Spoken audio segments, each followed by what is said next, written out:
Important things about fish, looking specifically at Ostiechthyes today. The Ostiechthyes group, which are the bony fish, because remember, chondrichthyes are the cartilaginous fish.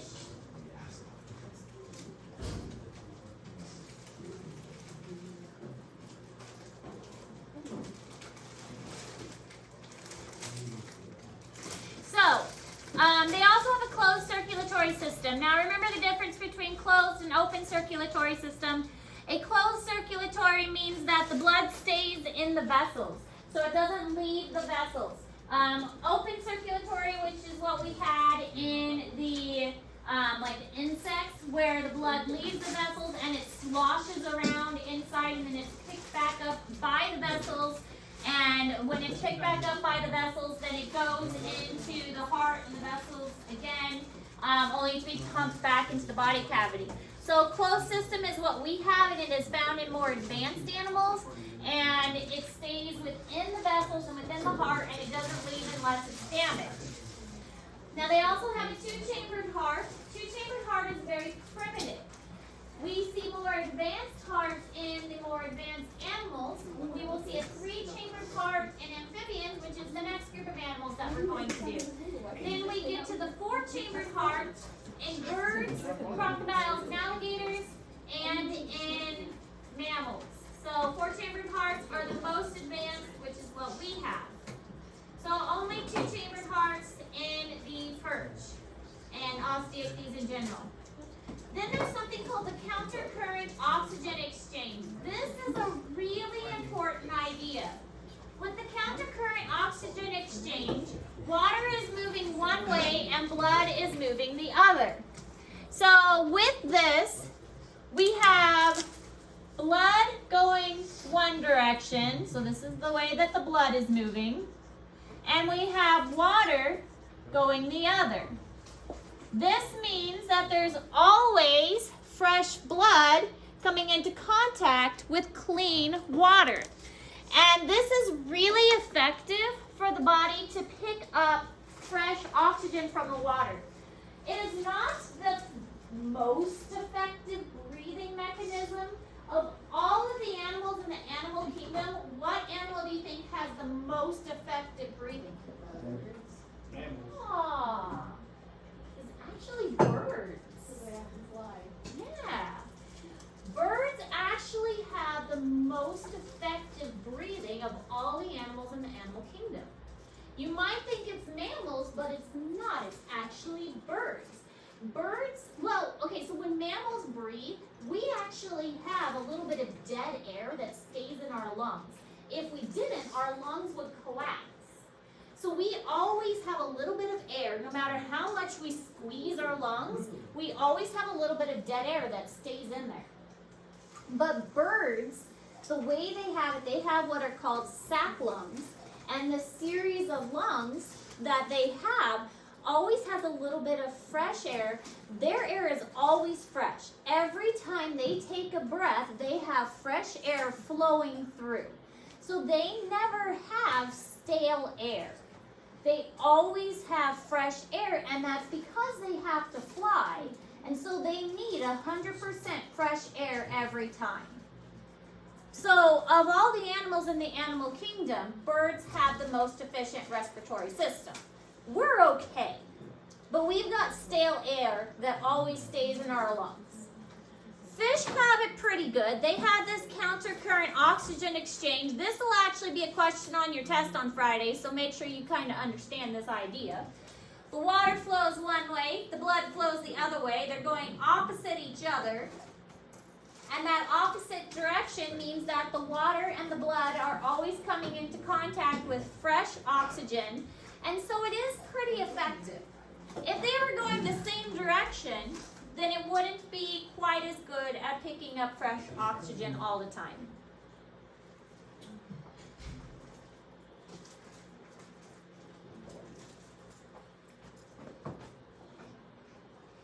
But birds are the best at breathing.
Yeah. Mr. Ayers was asking me the same thing. I had a headache all day and I've been kind of busy too.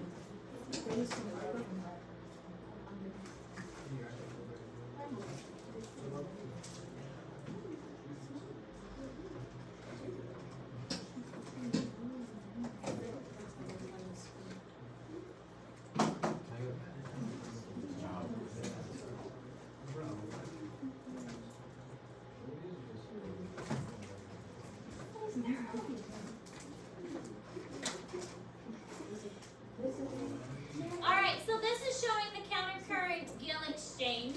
So in this picture, the blood is flowing one way, the oxygen is flowing the other. Now when a fish breathes, the water comes in through the mouth and out through the gills, which is similar to what we saw in the sharks. The water goes in the mouth and out through the gills. The difference, of course, is that they have an operculum. The operculum allows for them to have suction so that they don't have to swim. They can create suction with the operculum, which is the bony covering over the gills. So they don't have to continuously swim. But they still have the water come in the mouth and over the gills. So the countercurrent gill exchange allows the blood to flow one way, the oxygen to flow the other. So this video will explain the countercurrent gill exchange and allow us to kind of see the process taking place.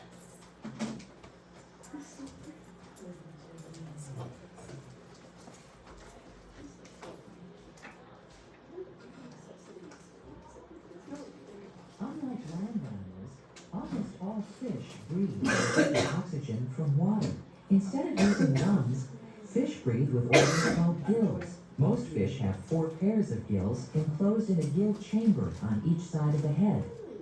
On the outside of the body, a flap of bone called a gill cover protects the gills of bony fish. Operculum. To get oxygen, fish gulp water through the mouth and pump it over the gills. In many fish, the breathing process begins when the gill covers close and the mouth opens. The walls of the mouth then move inward. The mouth partially closes and the gill covers open. This action forces the water from the mouth into the gill chambers. The inside of each gill consists of fleshy, thread-like filaments. Water from the mouth passes over the filaments. The filaments are closely spaced along a gill arch in 2 rows. Each filament has many tiny extensions called lamellae. Blood flowing through the lamella takes oxygen from the water and releases carbon dioxide into the water. After the fish receives its oxygen, the water passes out through the gill openings and the breathing process begins again.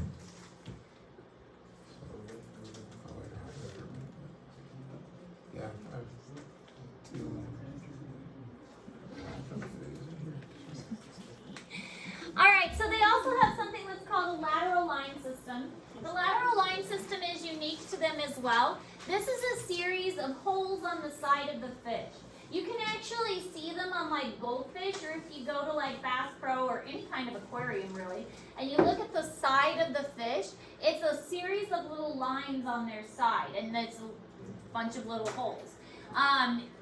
Inside them is little, like little hairs, and those little hairs can detect motions and currents in the water. And it helps them to determine like movements in the water. Also, there is separate to this, some types of fish can generate electricity. So think of like the electric eel. Electric eels can generate so much electricity you can actually feel the shock, and it can be very startling and can actually hurt because water, of course, is a conductor of electricity. So the lateral line system, it doesn't conduct electricity, that's separate. But some fish can create electricity, and then the lateral line system is a series of layers. Think of the lateral line system as similar to inside of your ear that causes you to balance. You guys know like your ear is what causes balance, right? Mm-hmm. Okay. Your ear has little hairs in it, and that's what causes your balance, is the little hairs inside your ears. So that's similar to their lateral line system. I thought it was your toes. No. Your sense of balance is determined by little hairs inside your ears. Why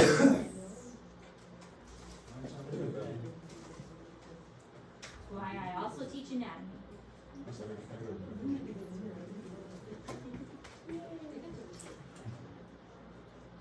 We are going to cadaver lab in my anatomy class on March 14th. Teach anatomy. Actually, next year it'll be physiology. Although you're a senior, so. Yeah, you're a senior. You're a senior too. I was gonna say, are you a senior too? Aren't you all seniors later? Yes.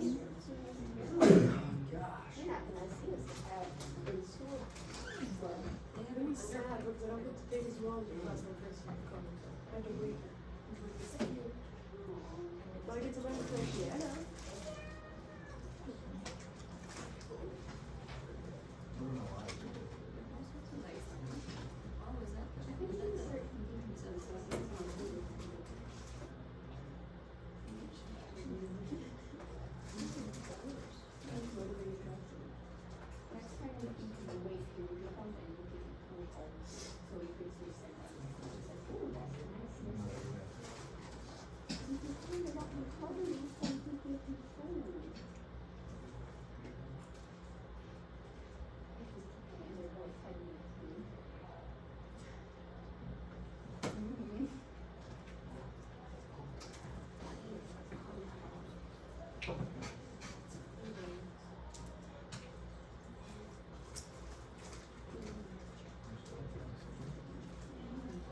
So here in this picture you can see the lateral line system and how it is triggered by these little tiny hairs. That's what this is indicating here, is the tiny hairs. The tiny hairs get pushed around by the water.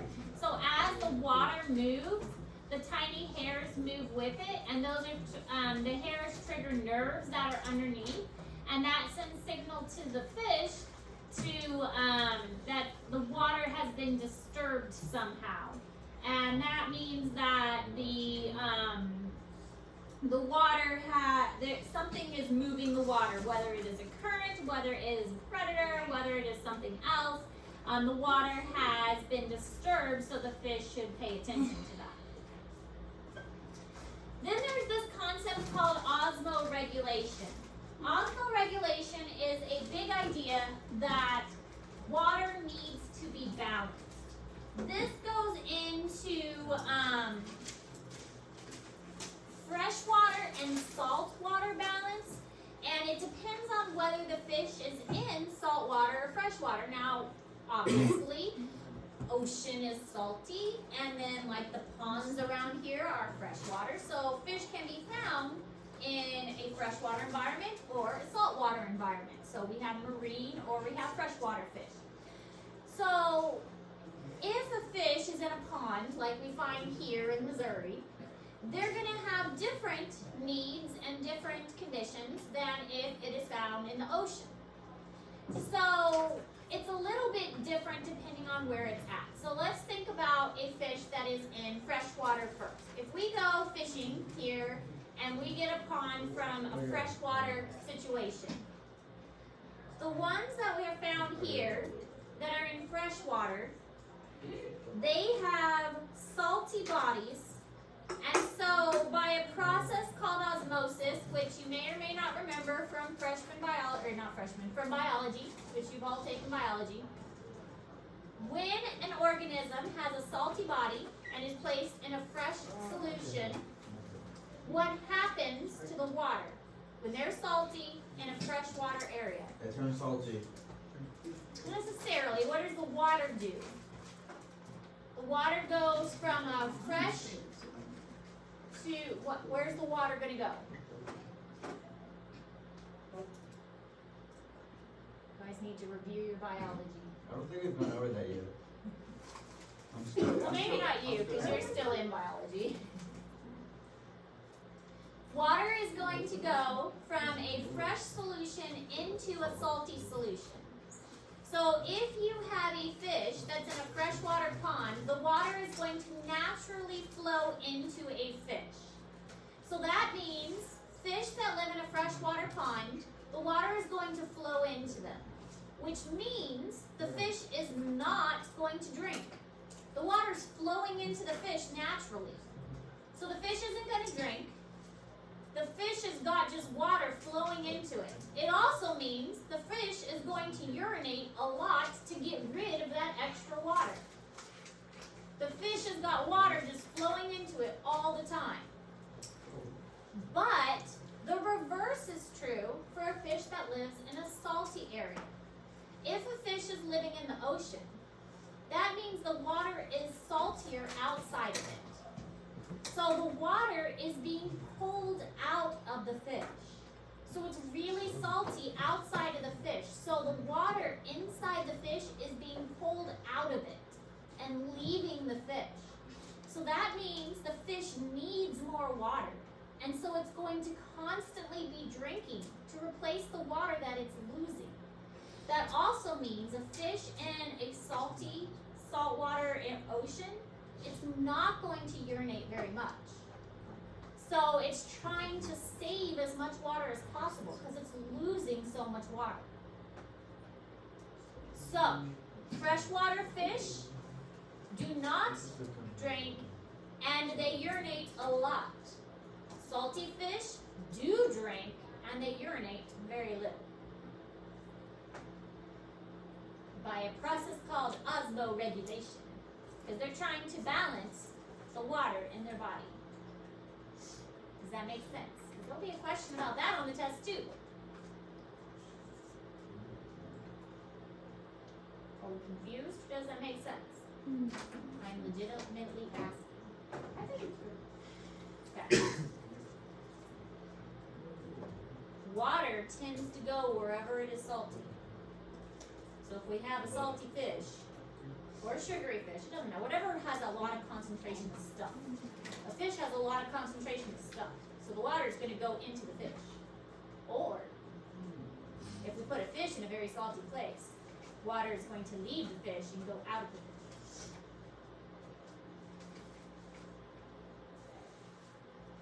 And now we will watch a video about osmoregulation. Yay!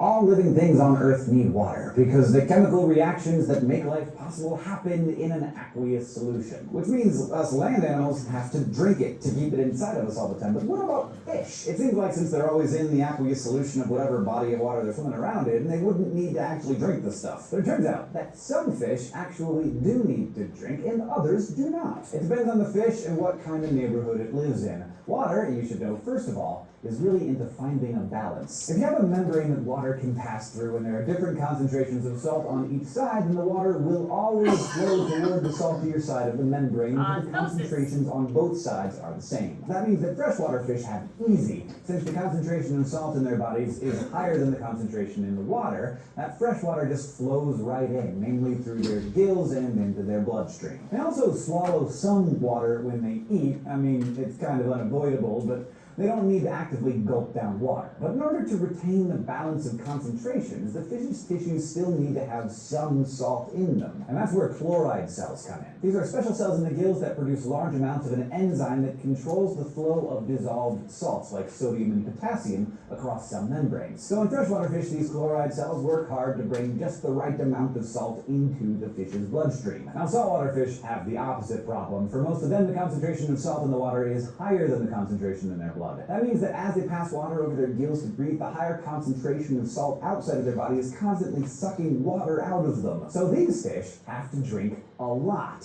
which they just gulp down by the mouthful. But since the only water around is salty, they have to filter out the salt to make it safe for them to absorb. A lot of that salt is filtered out in the fish's kidneys, but these fish have chloride cells in their gills too. It's just that in their case, those cells are constantly pumping salts out of their bloodstream and into the saltier water. So they may be surrounded by water, but no matter where they live, fish are always looking to find that balance. Thanks for asking. If you have a quick question you'd like to ask us, we're down in the comments below, or on Facebook, Twitter, Tumblr, etc.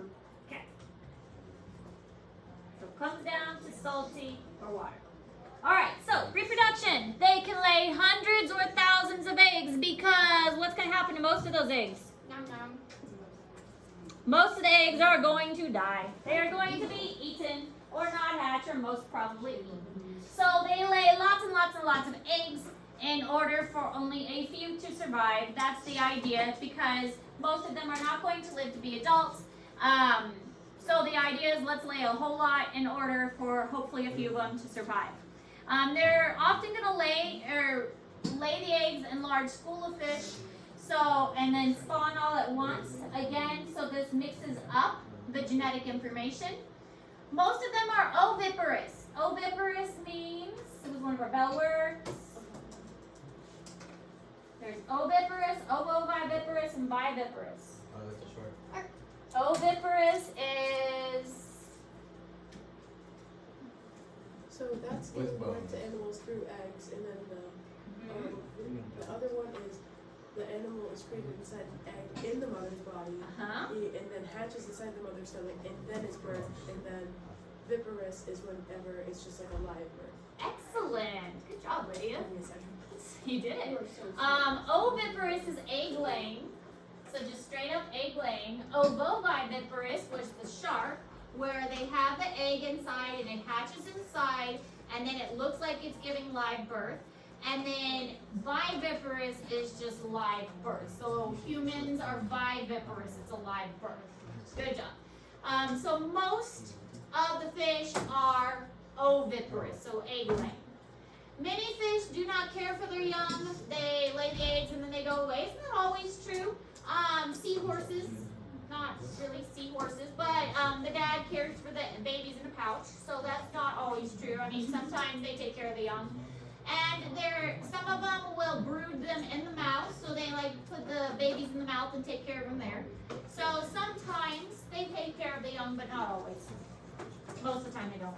Don't crocodiles or alligators when you go to labor have babies inside their mouth. Yeah, it's short. Well, most of the time they like carry them gently from place to place, but yeah, they protect them.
seahorse and his tummy pouch. The dads are the male seahorses brood the babies and the seahorses. And they use their little curly tails to hold on to things. They're cute. Other fun facts, you don't need to write this down. These are just other fun facts. So, anglerfish, this is so interesting. With anglerfish, because they are found in the deep depths, and it's so hard for the males to find the females, the males actually bite on and attach to the female, and they grow into the female, and they actually become part of the female's blood supply. So when they find the female, they become part of her, and they no longer exist as their own separate part. And so they basically die and become like a little attached, like appendage of the female. That's pretty interesting. The flounder fish will start upright, and then it'll lay on its side, and then its eyeballs will move to the other side of its head, and that will, whatever side its eyeballs move, that will become its new top. A lot of fish will have a dark on the top and a light on the bottom, and that is a coloration that helps them when you're looking down. It makes them blend in better, and when you're looking up, it makes them blend in better. It's a coloration that birds use too, to help them camouflage better. So if a bird, you're looking down, it's darker. If you're looking up, it's lighter. So if you think about when birds, so it's a coloration pattern that birds and fish both use to help them blend in. Fish have growth rings on their scales that you can count to see how old they are, like rings on a tree. So if you want to know how old a fish is, you can count the rings on their scales. Of course, it's kind of difficult, and you have to use a microscope. And sunfish can produce 300 million eggs at a time. So that's a whole lot of eggs. That's a whole lot of eggs. Sunfish are common around this area, and we have them in a lot of lakes and streams and stuff in this area. So you can guess about how many sunfish get eaten on a regular basis. But you don't have to write this down. These are just kind of some fun, interesting facts about fish, because we could go on about fish and talk about fish for quite a while. There are a lot of fish. These are the fish that you're responsible for the test. We've got seahorses. This is a perch, so if we were to do a dissection, this is what your dissection prep is about. Here's a flounder. You can see his eyes have been moved weird because his eye has wiggled its way up from underneath, and now he's got two eyes on one side of his head. It used to be on the other side, but his eye has rotated to the top of his head. Rainbow trout, pufferfish, clownfish, cavefish, which is blind and colorless, but extremely sensitive to vibrations. And then the lovely anglerfish. The anglerfish does have a lantern that is filled with bacteria that is luminescent. So it's really bacteria that is luminescent. All right, so that is all the notes for, and I'll go back to this if you guys wanted to write that down. But that is all the notes for this unit. We will have our test over this material on Friday. Tomorrow we will have a review day and play a review game. And then on Tuesday of next week, we will start in with our amphibian material. Any questions?